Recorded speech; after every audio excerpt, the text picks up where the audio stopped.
Okay, so we're very honored to have Steve Schwarzman here. As I indicated at the beginning, he is the co-founder, the chairman, and the CEO of the Blackstone Group, which is now the largest alternative asset management firm in the world. It's a firm that today manages about $333 billion of assets under management. It's a firm that has about $82 billion as of the end of the second quarter of dry powder, which means money to invest, has a market capitalization of about $42 billion, and in the last 12 months gave back to its investors about $60 billion in distributions, and to its public unit holders over last year about $4.2 billion. Steve started this company with Pete Peterson in 1985. Prior to starting the company, Steve was the head of global mergers and acquisitions at Lehman Brothers, a firm he had joined after graduating from Harvard Business School in 1972. He was one of the youngest partners ever at Lehman Brothers, became a partner at the age of 31.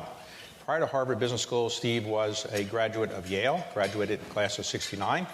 And before that, he had grown up in Philadelphia, graduated from the Abington High School in the Philadelphia area.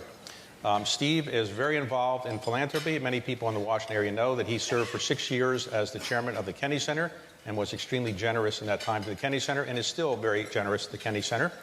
But he's also made 3 other gifts that I think gotten worldwide attention. Let me just mention them.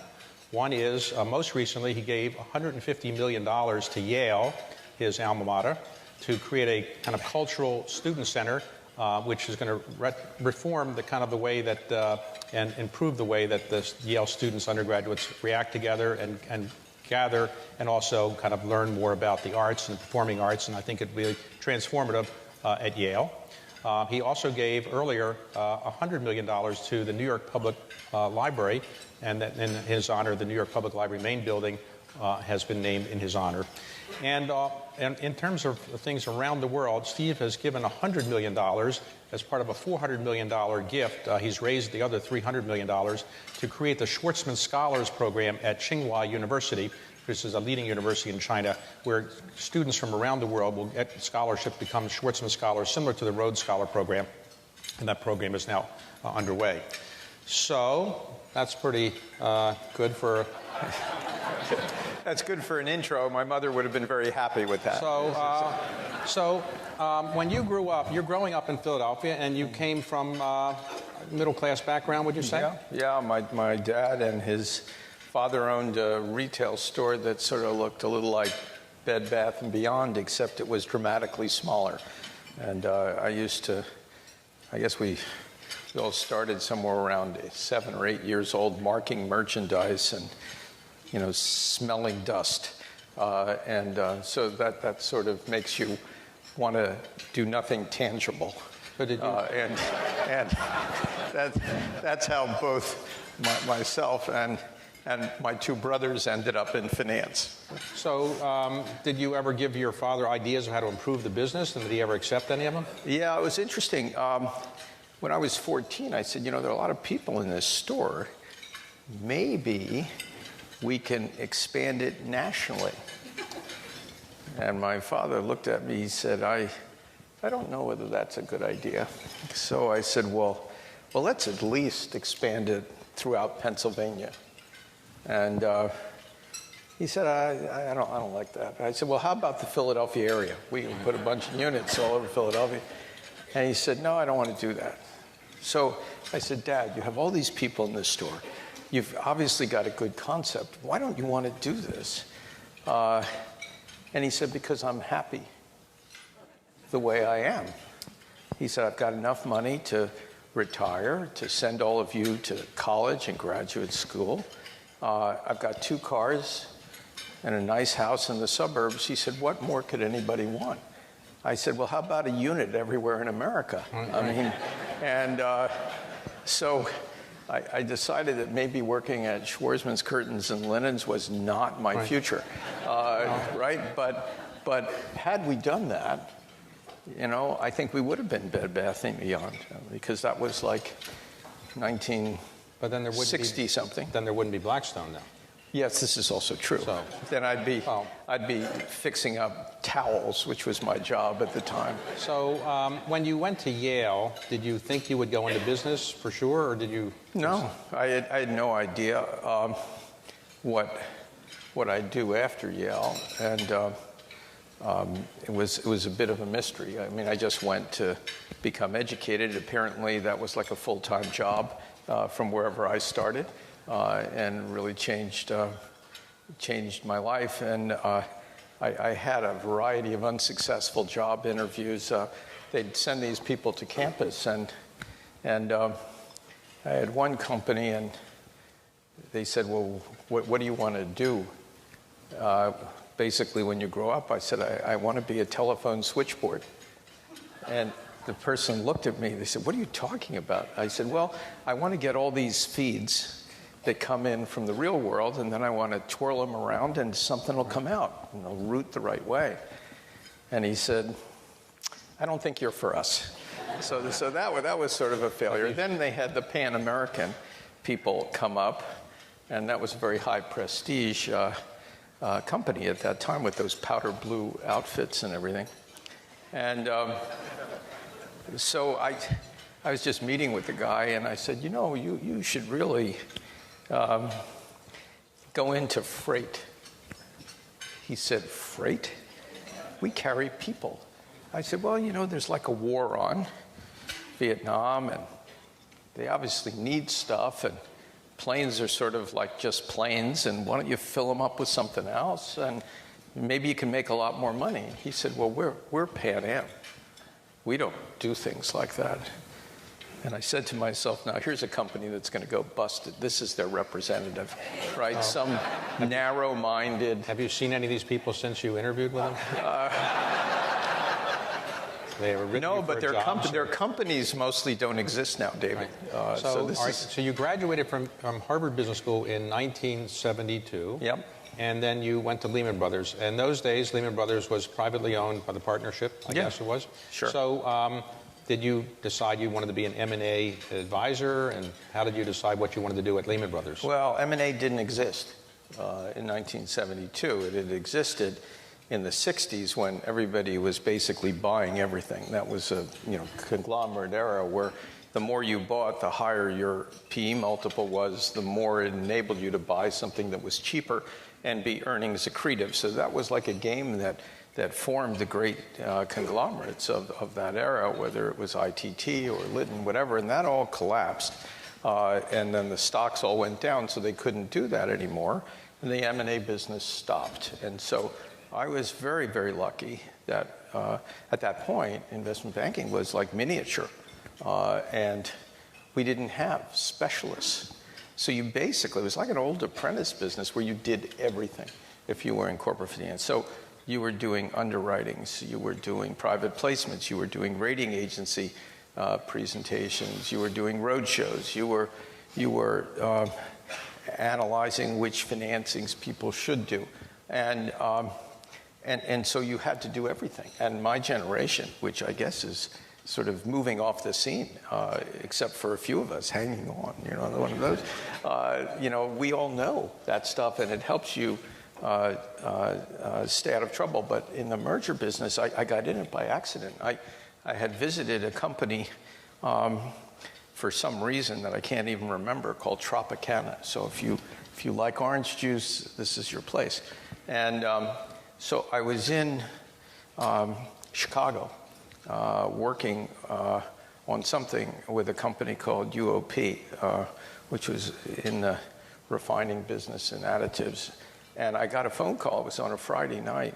At the end of the day, it wasn't Friday night. It was around 2, 3 o'clock in the afternoon Chicago time from the president of Tropicana saying he wanted to hire me to advise them on the sale of their company, which was happening over the weekend.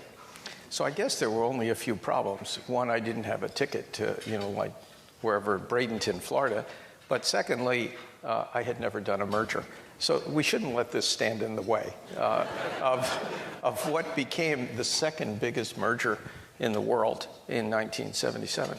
So I didn't arrive at this place until like 4 in the morning, and then I didn't realize that you should have gone to a different city. There were no taxi cabs. I was like waiting an hour for a taxi, and I finally got to a place, didn't sleep, changed my clothes, went to the company, and they gave me 3 different structures of an offer for, I think at that point it was like $488 million, which tells you how the world changes. And he said, the board meeting will be in a half an hour, and you're going to tell us what to do. And if you have ever really been frightened, I encourage you to like have this experience to be more frightened. Right. I wasn't a partner. I was just like, I don't know, 28, 29 years old, and there was nobody else there except me. And I had never been to a board meeting of anything, okay? So I go into this board meeting. What I did is I frantically tried to call somebody who knew what they were doing at the firm. I mean, this is like liability. And I realized, what was it? It was the phone is always on the wife's side of the bed, because I was like waking people up at 7 in the morning after they gave me this thing. And it was always the wife's, to hand it to the husband. I explain what's going on, the partner of the firm, saying, what the hell do I do with this thing? So they gave me a little coaching, and I went into the room, and there's a bunch of somber people, and 2 tape recorders, and a stenographer. I mean, this is like really horrible. And so, then I started talking to him about which alternative would make sense, what the advantages were, whatever. And the guy says something like, thanks for the lesson, what do you think we should do? And so I told him which way to go, and then we had to negotiate a merger agreement. I'd never seen a merger agreement. So I'm like locked up, and I got home. It was the same snowstorm that was delaying me going to Florida. I got home at like 3 in the morning. I was like completely traumatized. We signed this thing, right? And, it was like some huge thing. There was nobody else involved really except me from our firm. And I remember, I don't drink, but I put a fire on in the fireplace.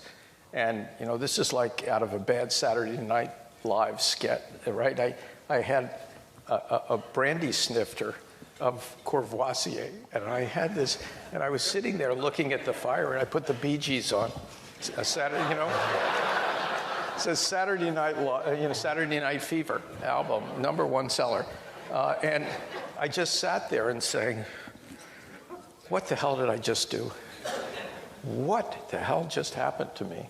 And, that was sort of, I guess, we all have these like mini launches of our respective careers, some good piece of luck. The deal worked out? It sort of worked out, yeah.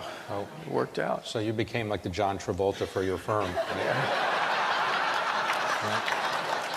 You must have been a rock star when you got the deal done, right? But I didn't have the paint canned, right. So So you're doing M&A. You become the global head of M&A for Lehman Brothers, and then in 1985, you decide with Pete Peterson to leave. Why did you decide to leave, and what kind of firm did you think of? Well, starting? It became easier. Pete was thrown out, so he left in '84, and then the firm. And it's a good lesson to everybody.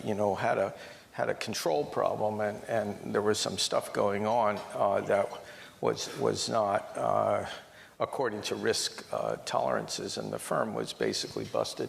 And so I sold the firm over the weekend to my next door neighbor, who was in charge of a firm called Shearson. You sold Lehman to Shearson. Yeah, and that was owned by American Express. So that was an across the driveway deal. It was a really traumatic thing for a company that was 150 years old. Just to we would have opened, and there would have been no net worth, right? If on a mark-to-market basis. So the question was, could you keep that secret for a day or two and get a deal done? So it was a ridiculous outcome for a great So you business. left the firm then? So, no, I left a year later, and we started Blackstone. And where did the name Blackstone come from? My ex-father-in-law, who was a Talmudic scholar, and we were really struggling with the name. It was really hard. I don't know why. And you didn't want to try Peterson Schwarzman or Schwarzman Peterson? Or? He didn't want to do that. because he had started some other business that didn't work out. So he didn't want his name like that. And he said, what we ought to do is get an impersonal kind of name where we don't have to worry like a law firm when the next partner joins, where you end up with 15 names on the door, and if somebody doesn't get their name on the door, they don't join or they're angry or whatever. You got two classes of citizens. So he said, let's just have a generic name. So we sort of struggled on that, and Pete's wife, Joan Cooney, is a very gifted person, and so Joan said, look, this name thing is really, you guys are ridiculous. And she said, we struggled on a name too, and when I started my company, and so I came up with this unbelievably stupid, meaningless name called Sesame Street. And it means nothing until you're successful. So she said, here's the deal. Pick a name, any name. If you're successful, everybody will know it. If you're not successful, everyone will forget it. So don't agonize over it. Just do something. And so I was talking to my stepfather-in-law, actually, and he said, well, look, why don't you take, the German of your last name, Schwartz in German means black, and your partner's Greek, and Petros means rock or stone. And his original name was Petropoulos, not his father's. And he said, just put them together. So I said, okay, what the hell? So that's what we did. The only people who figured this out, interestingly, are all from Oxford. Apparently, they really study languages, and they haven't. So sometimes, I've probably had 7 people who figured it out. So you got the name, and how much money did you have to capitalize the firm? $200,000 from me, $200,000 from Pete. So $400,000. Yeah. And your business was to advise companies or to make principal investments? We had, for those of you who were in the business community, which are a bunch out here, I think, if you want to have a successful business, I think what I call it, you need a worthy fantasy. In other words, you're not supposed to be doing what somebody else is doing. They're already doing it. The world doesn't need you. You think they need you. They don't need you, right? You've got to do something different, not just a Me Too thing. So we struggled for, sort of probably 4 or 5 months. Every day we'd sit around. It's very hard work. It's like being in Hollywood or something, coming up with a script. And we basically said, okay, we want to do 3 things. First, we want to go in the M&A business because we know it. Needs no capital, big cash flow. We use the money to do other things. Secondly, we want to be in the private equity business. It's now called private equity. It used to be called LBOs. Why? Because it's a wonderful business, right? You can aggregate a lot of capital. You have management fees, so you don't have to worry about that your year's going to end. Unfortunately, like in the M&A business, if you don't get anybody to hire you, you don't have anything happen, there's nothing to eat. And then third, finance was evolving. Little companies like Lehman Brothers, which when I joined had 550 people, when it died in 2008 had 30,000.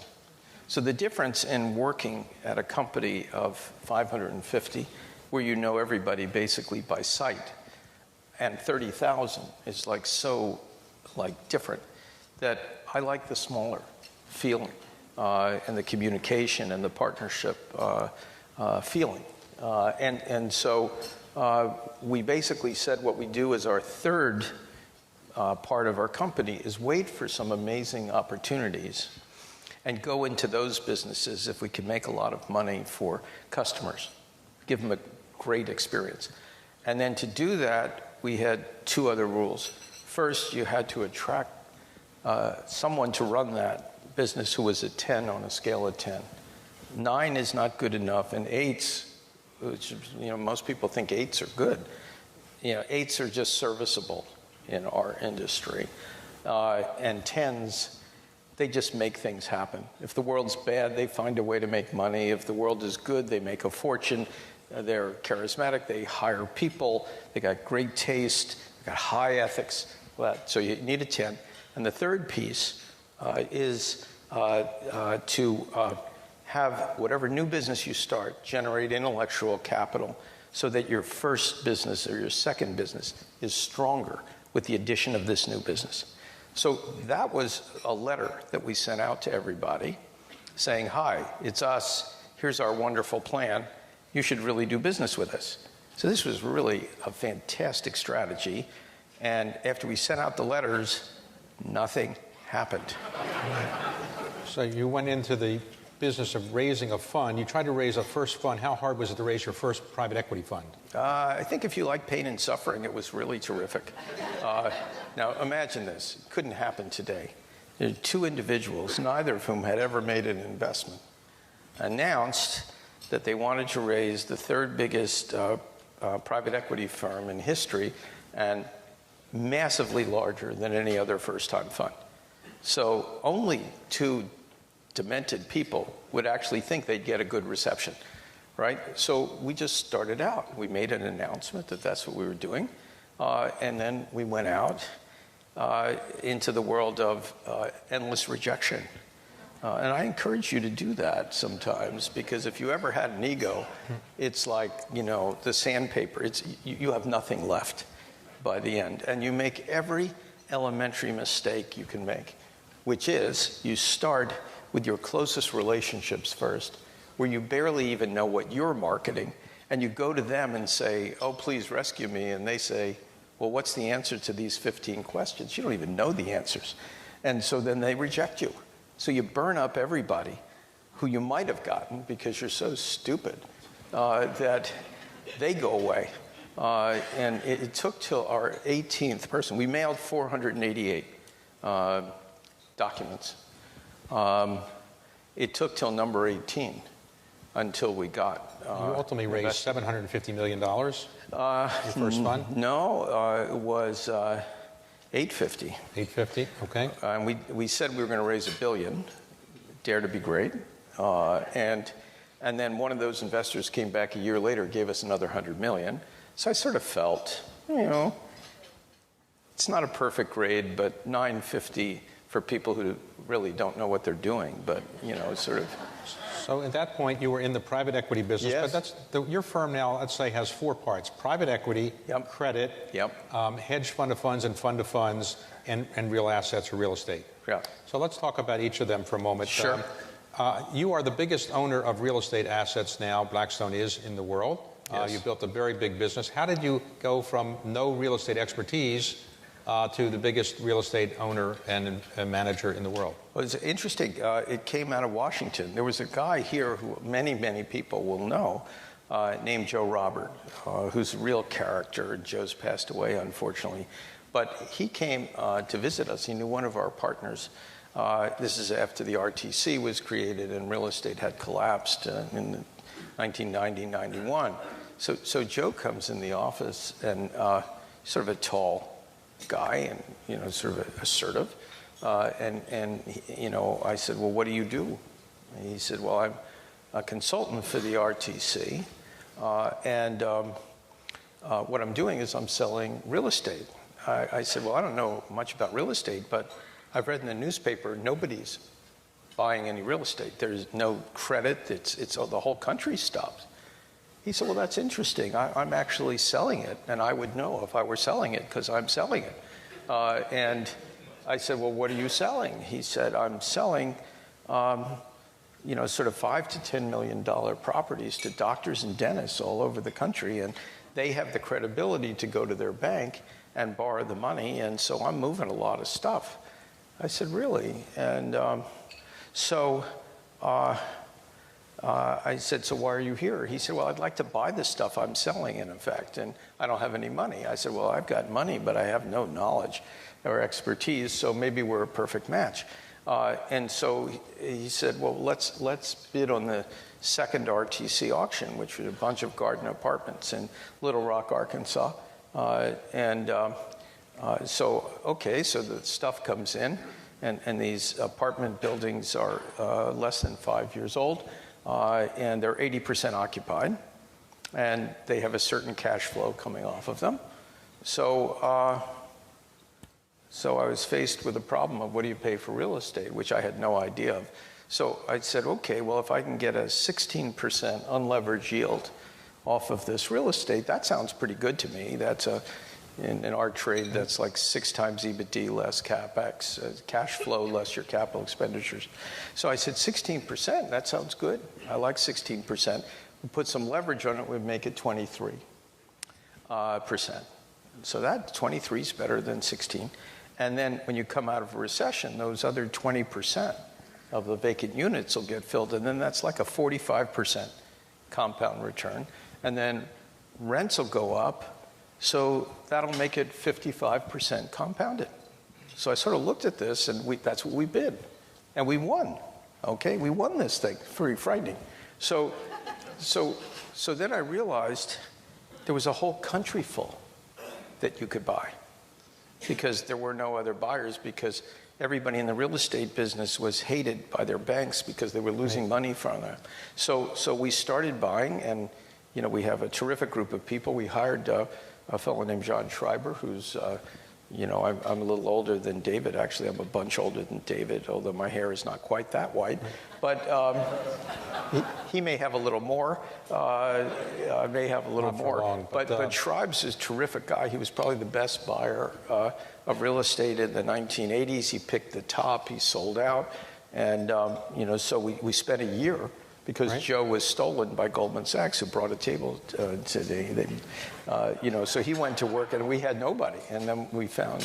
so your business is booming in real estate. Let's talk about another business. You are the largest operator of what's called a hedge fund of funds in the world. Yeah. Explain what a hedge fund of funds is and how you got into that, kind of through a back door, you might say. You're managing money. Finance doesn't require, like enormous innovation. So what happened is, when we got that extra $100 million... which from this Japanese investor, they wanted it paid back in 7 years. So we had money for 7 years.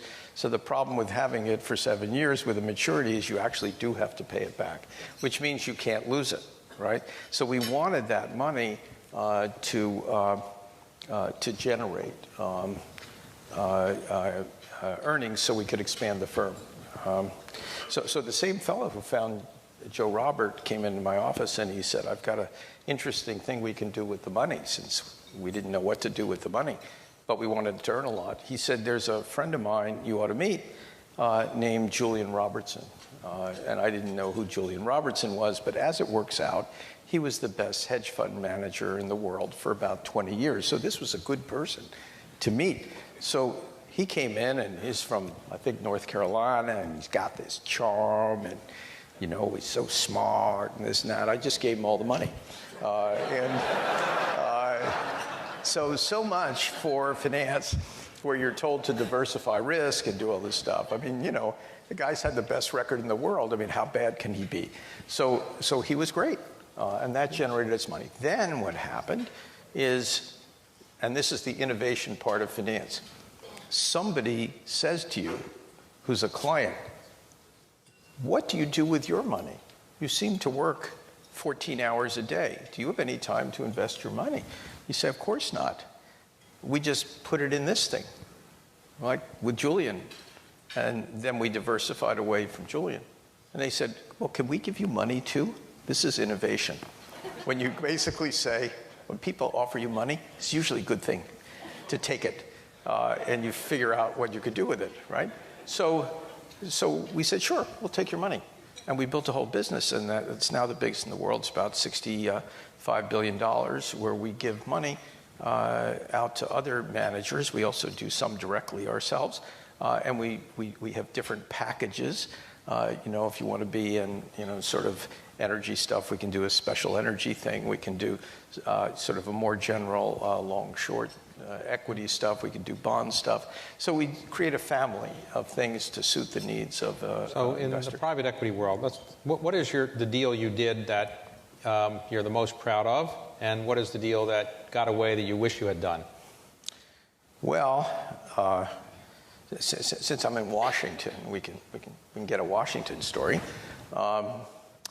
It was our first deal. Actually, before we even raised our first fund. Actually, no, it was with the first fund.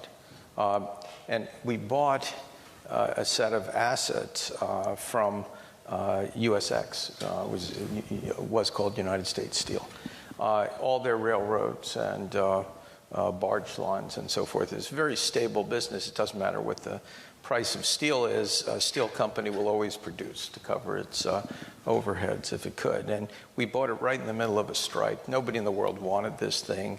We almost couldn't get it financed because they just assumed if the earnings went down because there was a strike, the strike would never be settled. People can be very stupid, you know. Like U.S. Steel, #1 company, is never going to settle a strike. I looked at it and said, yeah, of course they're going to settle a strike. I don't know when, but it doesn't matter particularly. And then when they finish the strike, the production will go up, and this business just made money based on production. So we had made one other investment before we sold a company to a guy named Mitt Romney. You may have heard of him.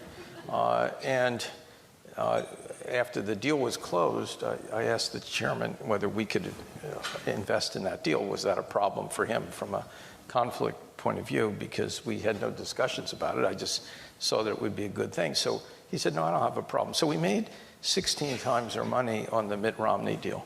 So I felt I owed Mitt. So I invited him into our U.S. Steel deal, which was 24 times your money. And that's how I ended up on the Mitt Romney Finance Committee, right? I thought the deal you would mention. You know, this is got good karma, right? 16 times, 24 times, and you know, those are good deals. But there's one I thought you would mention that actually became the most profitable buyout of all time, called Hilton. That's also Washington. So, describe how you bought it, then you fixed it a bit, and then it ultimately turned out to be a profit of 10 to 13 million or something. Hilton was a company that actually was taken apart. We bought it 5 years ago. We bought it. We committed on the deal. I think it was July 7th, 2007. It's when we committed, right before credit started constricting. And before that, probably 20 years before that, they separated their international business, and it was a completely independent company in London, and they forgot to expand. I don't know how you forget to expand a company, but apparently these people decided, let's never expand. Very interesting strategy, which resulted in a very low stock price. Not a surprise. And so I guess it was a year or two before we looked at buying Hilton. They put these two big companies together. So we paid a high price knowingly for the business. I think it was $27 billion. And the business was making, at that time, $1.7 billion of profit. And but we looked at it not as if it had 1.7. We thought it had 2.7. And the reason we thought it had 2.7 is because they were running their U.S. business, which is in 4 different lines with like huge overhead duplication. They had never consolidated the business. And in terms of expansion, they had never expanded internationally. They had a great name, #1 name in consumer recognition, no new hotels. So we realized we could generate $500 million from the consolidation, another 500 just by opening some hotels and being managers. So this was like we were buying 2.7. So when the recession came, our 1.7 had already grown to 1.9, and it went down to 1.4, and the whole world thought we were going to go bankrupt. I couldn't understand it because I knew we were really earning 2.7. You just couldn't see it yet. And so, you know, we ended up buying some debt in and stuff when it got low. And then, of course, you know, it's back to our original numbers, and I guess we've made like $12 billion. So that was good. There aren't that many buyouts that make $12 billion. That was good. That was a good but one. The one that I missed, this is the real bozo element. And David and I make mistakes. And financial accounting works incorrectly. As Warren Buffett would say, they only measure what you do. They don't measure what you could have done that you didn't do. That's the real way to measure success. So you know, David's missed 1 or 2 big ones, and this one was like really retrospectively so stupid. But I would have unfortunately made the same decision. That's what makes it so terrible. But I was approached by a guy you may have heard of named Mike Bloomberg when he had a little company. And he needed $100 million to expand the business. And Mike had one outside director who was sort of like my mentor at Lehman Brothers, and a guy I talked to every night at home. He was so brilliant, so brilliant. I mean, he saw everything differently. There was always, we all had the same facts. He could get one piece of it and look at it a different way. It was really fantastic. So Mike said he should get the money from us, from me, because Steve thought I was gifted, which means Steve isn't perfect. So Mike comes over and he says, I've got this company, and how would you like to put in, like $100 million? I think it was for 20% of the company. And I said, sounds like a great idea. I knew Mike a bit socially, and he's very talented and driven and creative, and he's the Mike Bloomberg, right? I mean, we all know now who Mike Bloomberg is. So I said, yeah, I'm good to go with this. This sounds like a great idea. He said, look, there's only one catch. He said, I want you to be my partner, but I want you to really be my partner. I said, what does that mean? He says, well, you can't sell this, because I'm never going to sell my company.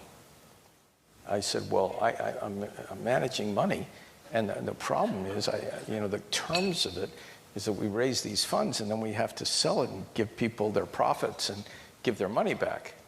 Then it's sort of a silly structure. You go back to the same people, they give you the same money again, and all you do is you learn how to be a mendicant. But he said, well, that doesn't work for me. I'm not in the business of giving you liquidity. I'm in the business of building my company. And I don't want to start thinking about you leaving when I just said hello. He said, that doesn't work for me. I said, well, it really doesn't work for me, but I've got these restrictions. I can't just wait and then see if you change your mind. He said, well, really, that's just like, he said, just doesn't work. And so Mike left. Okay, fast forward, right? That $100 million would today be probably $8 billion. Right. So if you want to make mistakes, right, this is how you make them. So Steve, your company is doing very well, and all of a sudden you decide to take it public. Most people had said private equity firms should stay private because there might be a conflict between investors in the funds and shareholders. Why did you decide to take it public, and do you have any regrets? Well, we took it public. I had a partner who was 21 years older than me. He was getting old, and if we didn't, he would have been redeemed at book value, which was nothing. And as it worked out, he got a few $1 billion. So this is like a moral thing. We started the business together, and so there should be a way for him to benefit from that. Secondly, I had this bad sense about where we were at that time in history, and I had this desire for permanent capital. I just felt something bad was going to happen. Actually, I was on a panel with Bill Conway, I think in this room, and we were both talking about how we had a lower cost of capital than AAA companies. Well, something's wrong with that. That can't be.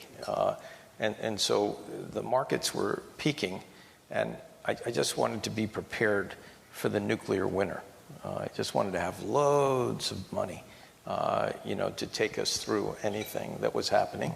I also thought it would be good for my children and grandchildren, right? So that's a good thing for them. You have 7 grandchildren now. Yeah, I got to work harder. So you took it public. It went very well. Also, one other thing, David, I thought it would be a great branding moment for the firm. Make people want to do more business with us, whether it's investors or not. And then I thought there would be an X factor, some crazy thing that would happen. I didn't know what it was.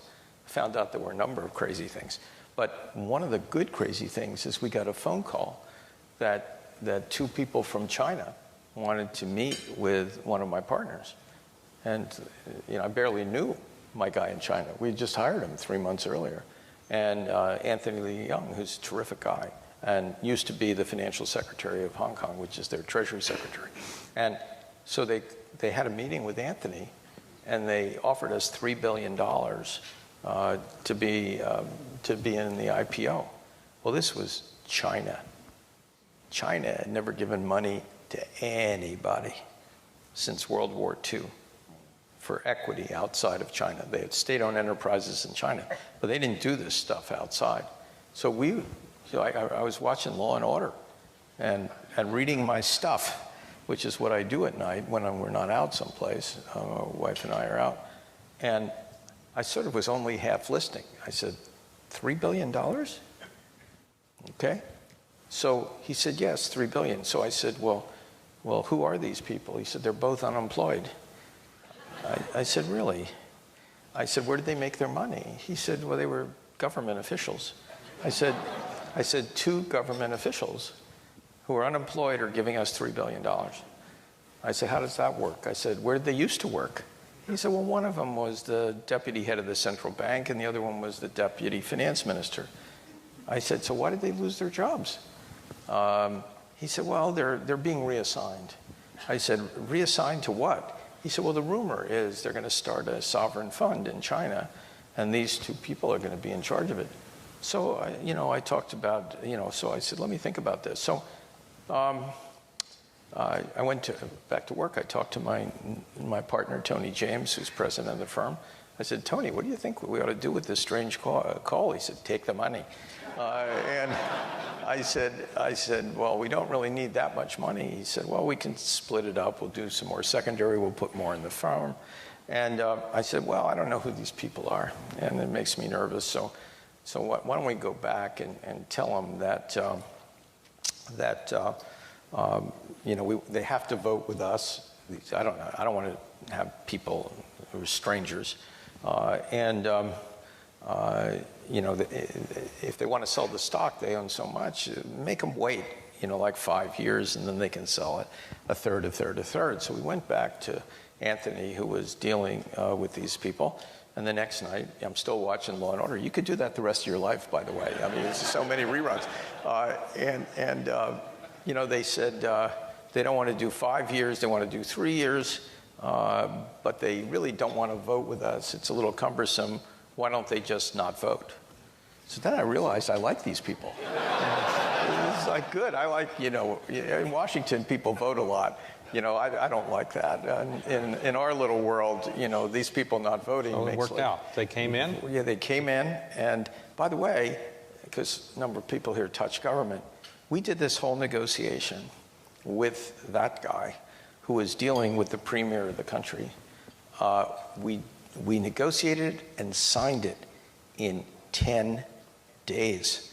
For those of you who have ever been in government, the idea that anything happens in 10 days is like a mystery, right? This is from first contact to signed deal. I mean, this is like when these people want to do something, get out of the way. They know how to do it. And and when they don't want to do something, of course, then you experience reality. But so it's really in the end, pretty you're amazing. very happy you went public, though at one point their stock went way down, and now it's come back a fair bit. Yeah. It's no fun when these things go down. It's much better when they go up. So you have been very vocal in saying that the valuation given to private equity firms is lower than the valuation given to regular asset management firms. And could you explain what you mean by that? That's because David and I are bad salespeople, Right. apparently. For some reason, what happens in our type of business is you buy something, say you buy a company, you buy real estate, something, and you always have a plan to fix it up. So you fix it up, and then it grows faster than regular companies. Our companies now, just on that side of our business, are growing about 50% faster than the economy. So this would be viewed as a good thing, right? And then you put some borrowings against it. So the price earnings multiple usually goes up when you grow faster. And then if you have debt on top of it, you've invested less equity than you would have. So that little third grade numerical equation creates a higher rate of return. and then you pick the time you sell it. And so you make very high returns on these types of investments with almost no losses. It's sort of amazing business. For some reason, the fact that you only sell when it's a good time to sell instead of sort of selling to make the earnings flow even, some people say, well, geez, that magic trick will never happen again. And that's ridiculous. It's only been happening for 30 years, right? Why is it going to stop this week? Because somebody's writing a magazine article or something. They don't understand. We explain it, it keeps happening. And because of that, and the cash flow not being exactly the same all the time, our investments is hard to believe, right? They're sort of, we grow it like double the stock market. That's what we deliver. This is why people give you money. Some people try and get money anyhow, but if you grow at double the stock market for 30 years, it's like a good thing. I don't understand why markets, David, I should ask you the question. David, why do you think? I don't know the answer, but tell me this, Steve. In the time we have left, a couple questions. One, now that you have reached the pinnacle of the financial world, you are obviously very successful, your company is extremely successful, you have made a great deal of wealth. What is it that you want to do with this great wealth? You've obviously given away a lot of money. Do you have plans to do other things? How does somebody get $100 million out of it? You've made 300 million plus gifts. I assume you've got some more coming. Maybe you want to announce some today, but next week. Next week, okay. So how do you decide? Everybody must be calling you saying, well, you just gave 100 million here. Why don't you give me 100 million? And how do you decide what to do with your money? And what kind of legacy would you like in the philanthropic world and the business world? Well, those are great questions, and you only get them when you're older, typically.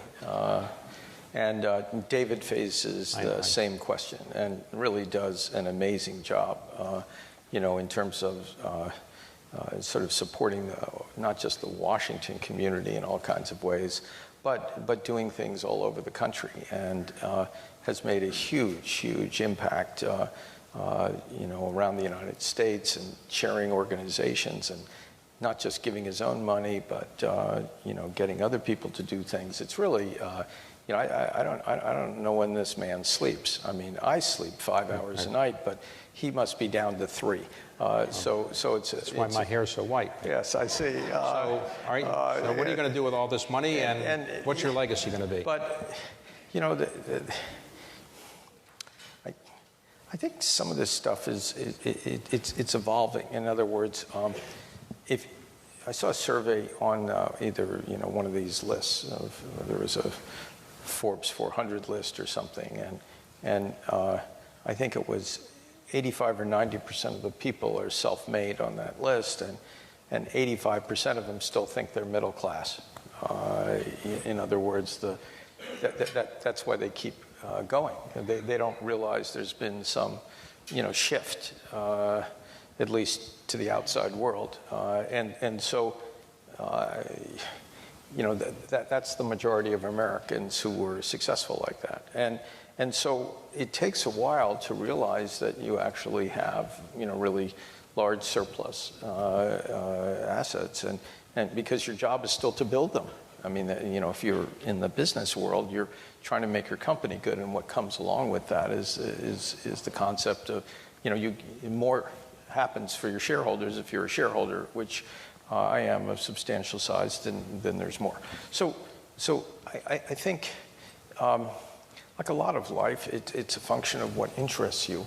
I believe that without the kind of educational intervention that happened in my life, whether it was my high school, whether it was Yale, whether it was Harvard Business School, I'd probably have a really great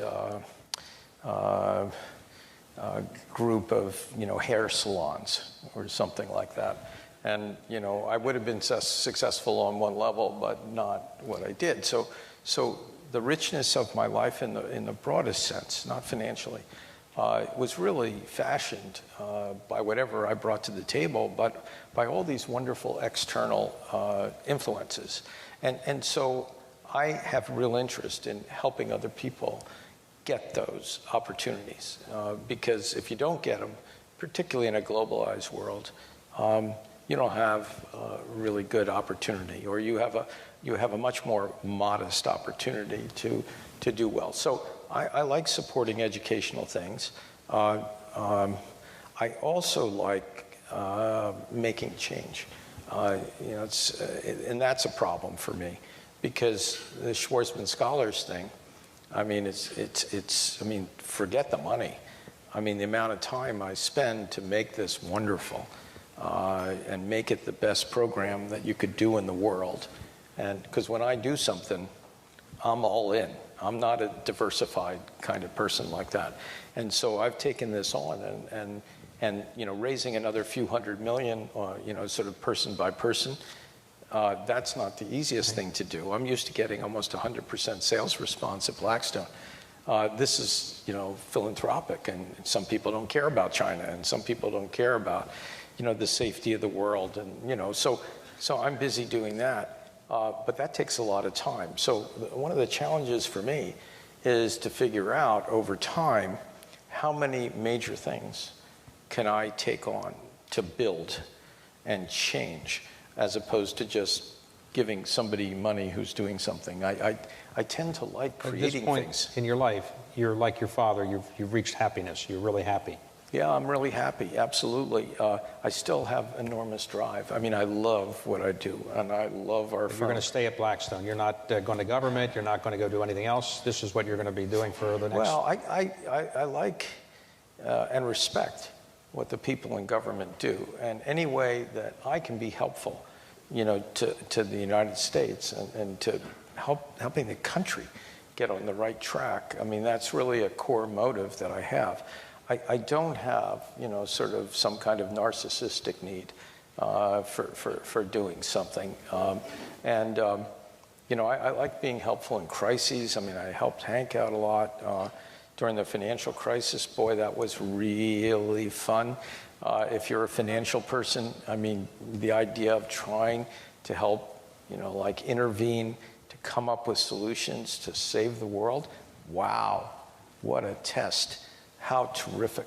And there was a great team in the government working on it. There were a number of kibitzers on the outside coming up with ideas. I mean, that was like a moment. I was just in China talking to their people 2 weeks ago. Things haven't gone exactly as anticipated there. And so when you can intervene and help people like this, I'm not trying to be anything, David. I'm like just trying to be helpful. That's... All right. Well, you've done a great job, and I want to thank you for coming this afternoon and for your success. Thank you. And let me give you a gift. I'll give you a gift.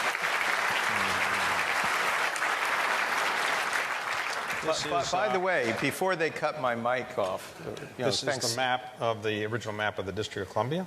Well, that's very nice. I was looking for the Magna Carta, but still. Thank you.